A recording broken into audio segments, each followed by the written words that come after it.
तहरीक इंसाफ से मुज़ाकरात के लिए 7 रुकनी कमेटी होगी। कमेटी में पीपल्स पार्टी और MQM भी शामिल होगी। प्रोग्राम दुनिया मेहर बुखारी के साथ में वज़ीर आज़म के मशीर राना सनाउल्लाह ने तहरीक इंसाफ से मुज़ाकरात के हवाले से जल्द अहम पेशरफ्त होने का तासर दिया है। उनका यह कहना था कि वज़ीर आज़म के दौरा मिस्र से वापसी के बाद मुज़ाकरात में पेशरफ्त होगी।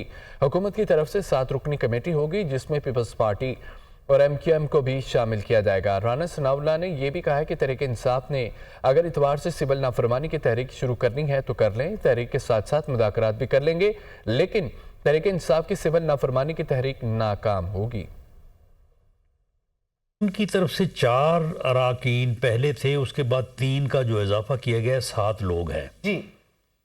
तो मेरा ख्याल है कि हमारी तरफ से भी इतने ही होने चाहिए। बहुत बड़ी कमेटी जो है वो भी मुनासिब नहीं होगी। ऐसा ही है, तो उसमें आप पीपल्स पार्टी और MQM को भी शामिल करेंगे?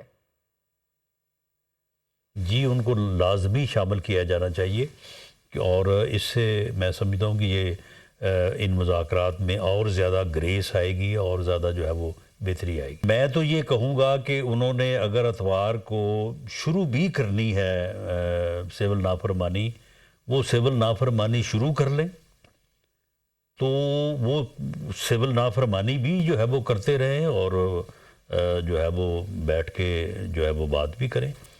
मुज़ाकरात तो दोनों फ्रीकैन के दरमियान जो है वो अगर 24 और 25 और 26 नवंबर को हो सकते हैं तो चलो सिविल नाफरमानी में भी हो जाएंगे। सिविल नाफरमानी की अगर इन्होंने कॉल दी, मेरा तो ख्याल है कि they would be wise enough के नहीं करेंगे, वो नहीं देंगे, लेकिन अगर उन्होंने दी तो मुझे इसमें कोई शक नहीं है कि ये नाकाम होगी।